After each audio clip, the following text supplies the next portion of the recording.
भगवान गौतम बुद्ध अपने शिष्यों को किसी न किसी माध्यम से शिक्षा देते रहते थे। एक बार महात्मा बुद्ध जब अपने शिष्यों को शिक्षा दे रहे थे तो उन्होंने हाथ में एक रस्सी पकड़कर उसमें बहुत सी गांठें दी। उसके पश्चात महात्मा बुद्ध ने वहां पर उपस्थित शिष्यों से पूछा, क्या यह रस्सी वैसी ही है जैसी गांठें लगाने से पहले थी? एक शिष्य ने महात्मा बुद्ध के प्रश्न का उत्तर दिया। वह कहने लगा कि गुरुजी, एक दृष्टिकोण से देखें तो यह रस्सी वैसी ही है जैसी पहले थी, लेकिन अगर दूसरे दृष्टिकोण से देखें तो रस्सी में 3 गांठें पड़ चुकी है, इसलिए देखने में इसका स्वरूप कुछ बदल चुका है। लेकिन एक सत्य यह भी है कि बाहर से देखने पर चाहे इसका स्वरूप बदल चुका है, लेकिन भीतर से इसके बुनियादी रूप से यह पहले के जैसी ही है। शिष्य का उत्तर सुनकर महात्मा बुद्ध संतुष्ट हो गए।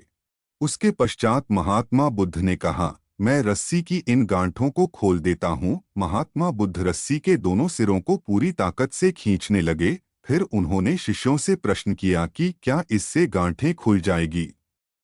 शिष्य ने तुरंत उत्तर दिया, नहीं नहीं, इससे तो गांठें और अधिक कस जाएगी। यह सुनकर महात्मा बुद्ध ने पुनः एक प्रश्न किया, इन गांठों को खोलने का क्या समाधान होना चाहिए?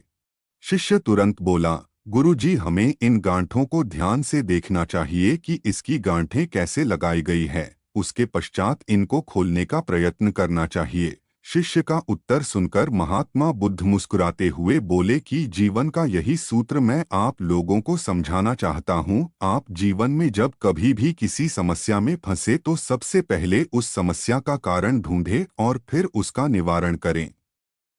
व्यवहारिक जीवन में लोग समस्या का कारण जाने बिना ही उसका समाधान ढूंढने की कोशिश करते हैं, जिस कारण उनको उचित परिणाम नहीं मिल पाता। महात्मा बुद्ध शिष्य को कहने लगे कि बहुत से लोग मुझसे पूछते हैं कि अपने क्रोध को कैसे समाप्त करें, लेकिन कभी किसी ने यह नहीं पूछा कि मुझे क्रोध क्यों आता है। ऐसे ही लोग मुझसे पूछते हैं कि अहंकार को कैसे समाप्त करूं, लेकिन कोई यह जानने की कोशिश नहीं करता कि आखिर अहंकार का बीज उनके अंदर कैसे उत्पन्न हुआ। जैसे रस्सी में गांठें लगाने के बाद भी उसका वास्तविक स्वरूप नहीं बदलता, वैसे ही व्यक्ति में चाहे जैसे भी अवगुण पैदा हो जाएं, उसके अंदर की अच्छाई कभी समाप्त नहीं होती। जैसे हम धैर्य से रस्सी की गांठों को ध्यान से देखकर खोल सकते हैं, वैसे ही जीवन में आने वाले विकारों और समस्याओं का हल हम ढूंढ सकते हैं। अगर जीवन में किसी भी तरह की कोई समस्या है तो उसके कारण को ध्यान से समझने पर उसका निवारण भी स्वयं ही मिलने लगता है।